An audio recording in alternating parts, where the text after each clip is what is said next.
Hey everyone, we're live. My name is Grace Chaves. I'm New Release Today's news editor and Instagram manager, and I am super excited today because I'm going to be talking with Brett Perkins of Journey Worship Co.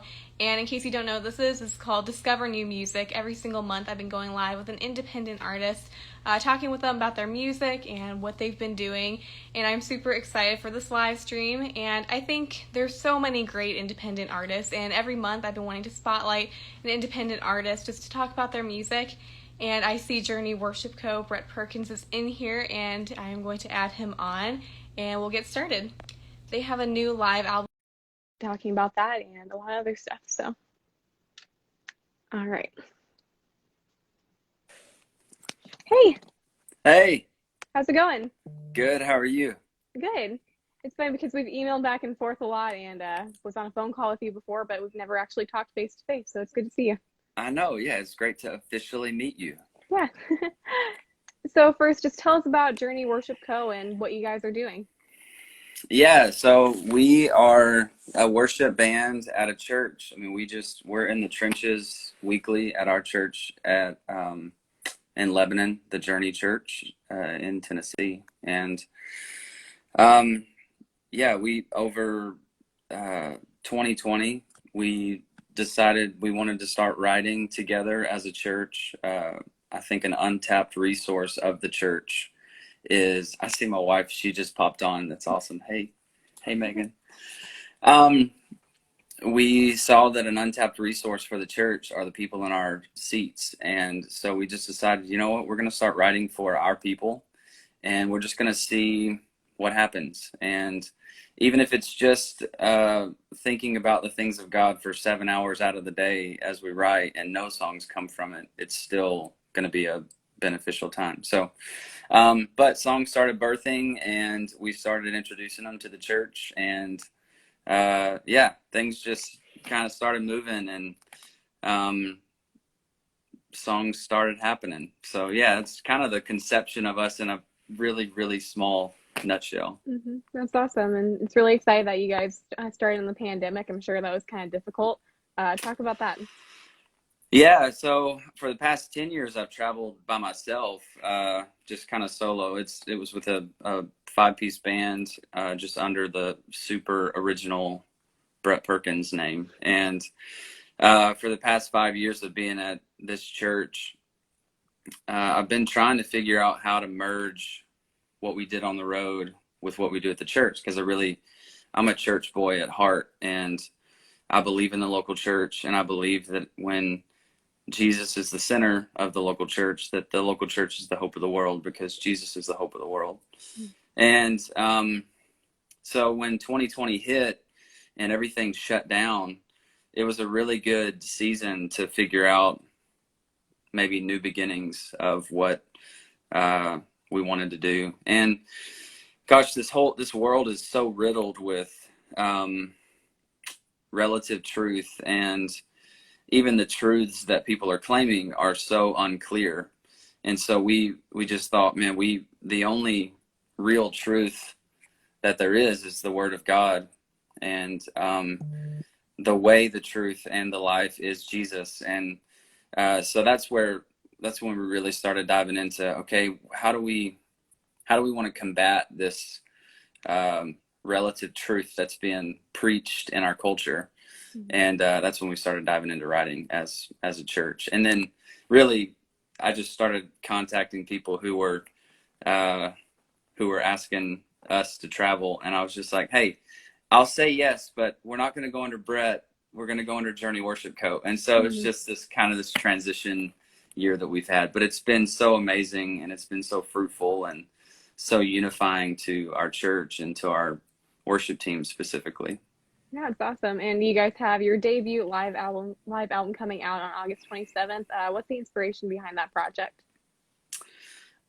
Truth and the church.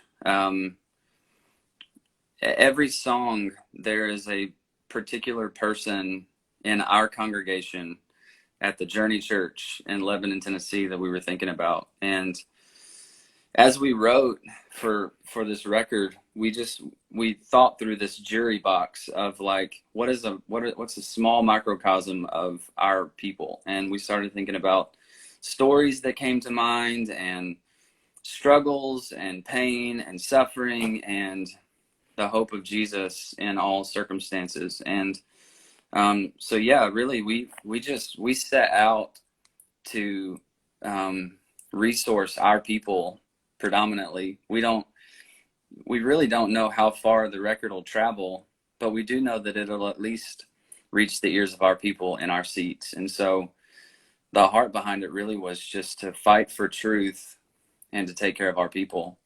But it's been amazing to see how God's already brought or took these songs so much further than what we thought they would go. That's awesome. And I'm really excited to hear the new album and hope to hear it soon.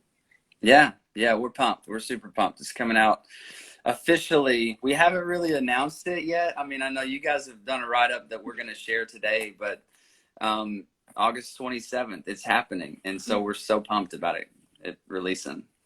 Yeah, and my birthday's actually August 27th, so we'll say that's my birthday present. Hey, happy birthday. Come on. That's amazing.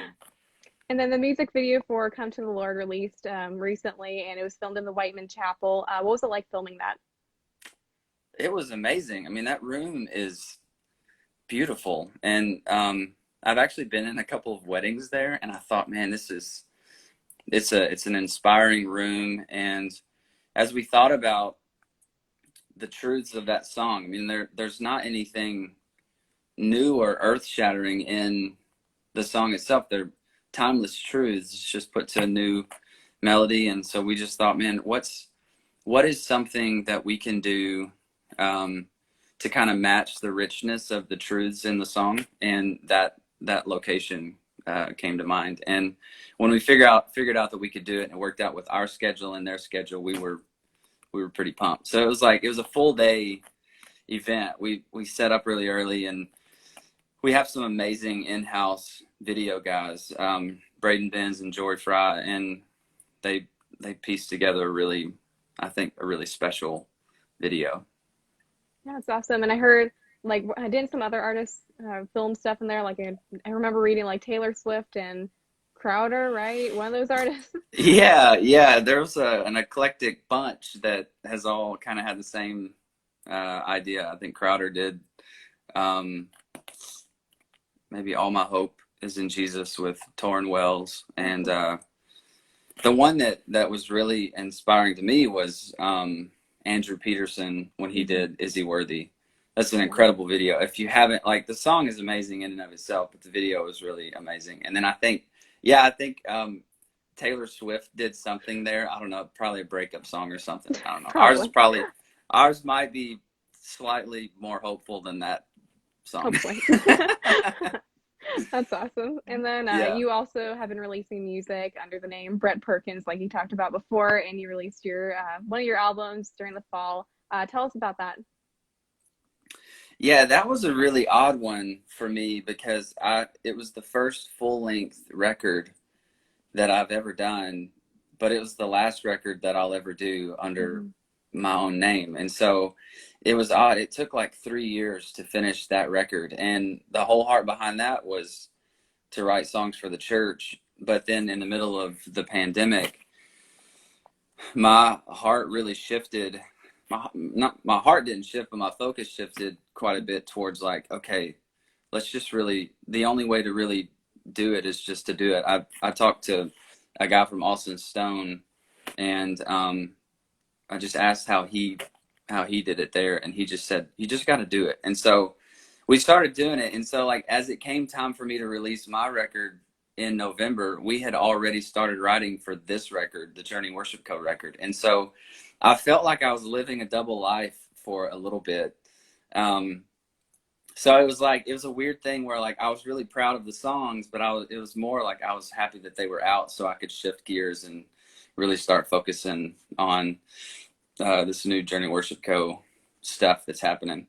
But I mean, it was a really cool, I think, a good avenue to start pursuing and making connections for the Journey Worship Co. record. So, like, a lot of the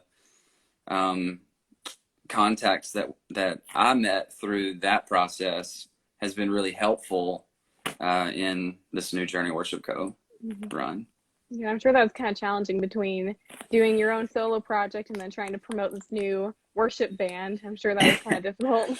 It was so odd. I talked to my wife a lot about it. I'm like, man, I'm so pumped about finishing my own record, and like a full length album is no joke. I mean, it's like it's a lot of work, but by the time it was finally out, I was so excited about what was happening in our walls that uh it was kind of a relief to finally pursue Journey Worship Co. and the church, and our church was getting really excited about it. So like the momentum that it was building was even greater than my own personal stuff, because all my focus was on the Journey Worship Co. stuff. And so Hmm. um, by the time it came out, everyone in our church was thinking that the Journey Worship Co. record was already out. I was like, that's not even possible. One, uh, but two, no, this is just a personal project I've been working on for longer than I should Hmm. have. Nice. And what's next for Journey Worship Co. after this live album releases? So we actually already have 6 songs written for a volume 2. Oh, nice. So our hope is that that this record will resource the church, and people will be excited for another one. We have some events lined up where we're going to be traveling and serving other churches and organizations. But yeah, this fall we're going to celebrate the release of our first album, but we're also going to dive in on a second one and just see what happens. We'll keep asking the Lord for um, creativity and favor as we try to package truths that matter Hmm. for the church. Yeah, that's exciting, and I'm sure it's a really exciting time for you guys. Oh yeah, it's so exciting. I mean, I feel like every conversation I'm in right now, I'm just like talking about the church and talking about our team and our people. It's an amazing staff to be a part of. We have incredible elders and leadership, and our team.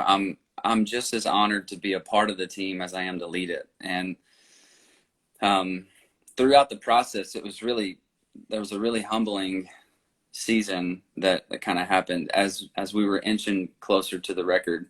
Like the night that we recorded all of it. Um, I was reading through Chronicles, and Moses was getting instructions on how to build the temple. And it was just this huge list of things that he couldn't do. And I kind of feel bad for Moses in a lot of ways, because like a lot of things he was called to, he couldn't really do on his own. But it's a really good lesson for all of us. Because at the end of it, God revealed to him 2 guys that were in his tribe that said, hey, these guys, this is all the things that they can do. And it was everything that God was calling Moses to do for the temple. Hmm. And it was like this moment where I looked at our team and I realized the temple, I guess the project that we were called to was this record. It was one of the projects was this record. And as I looked around, there were 11 people on stage and 10 different states represented. Hmm. And it was this moment of realization that I didn't build the team. And as a matter of fact, I'm not even from here either. God, God built this team, and He brought me here too. And so it was just a really awesome reminder of just God's provision through it all. He calls us to things that are bigger than ourselves, um, so that when things happen, we can say it was all God. God built the team. God drew the resources. He made it happen, and then He's going to take it where He wants to. I just believe that. So it's a really fun season in the life of our church. And it's like the music is just a small piece of what's happening here too. Like we've got incredible ministries that are going on. Like our pastor's starting a new ministry that's launching this month as well, called Knowing Jesus Ministries. And so like I mean there's just like so many incredible things that I'm just so pumped to be a part of and around. That's awesome. And I have some rapid fire questions for you. I do this on every live stream just for fun. Oh, these are the worst. Okay. Okay, you ready? Okay. Okay, yeah, hit me with them. Okay. First one, favorite worship song. And you can't say one that you've written. No, I won't do that. This is not going to be rapid fire. I think too much on this. Favorite worship song right now?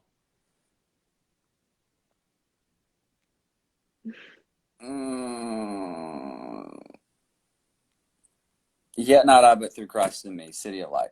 Good one. Okay. All-time favorite band. Does it Christian worship? Whatever your favorite band is. My all-time favorite band.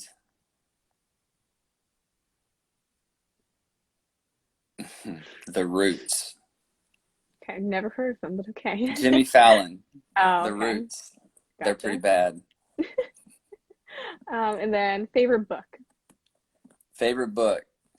The Discipline of Grace by Jerry Bridges. Nice. It's one of the most formative books in my life. I have to look that one up. And Yeah, check it out. Favorite food. Favorite food. Are you gonna say? Okay. Sorry, I was just getting a call. Oh, you're fine. Favorite food, probably steak. Nice. I had one person said one time, I asked the same question, they said like coffee. It's like that doesn't really count, but that's a good one. Okay. So I almost said, "Are you about to ask for favorite drink?" Because I almost said coffee, but I didn't want to do that. I'm not that guy, That but works I'm probably that too. And favorite movie.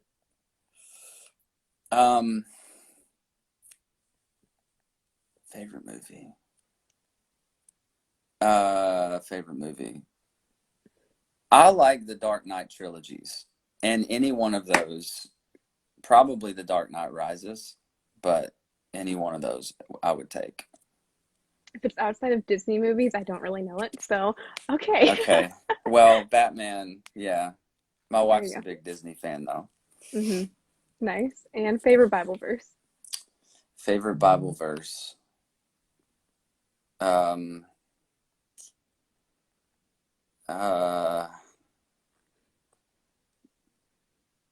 Dang, I have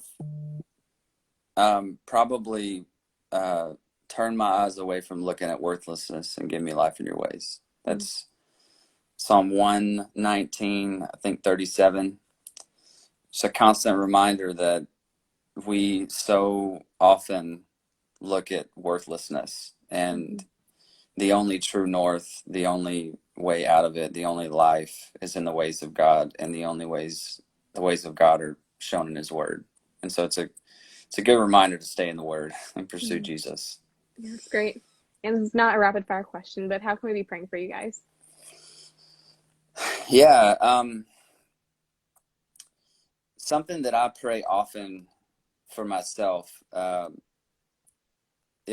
if any of our church members are watching right now, if they ever see me praying right before the clock strikes 0 at the beginning of our service, and even the week leading up, it's just clarity of mind.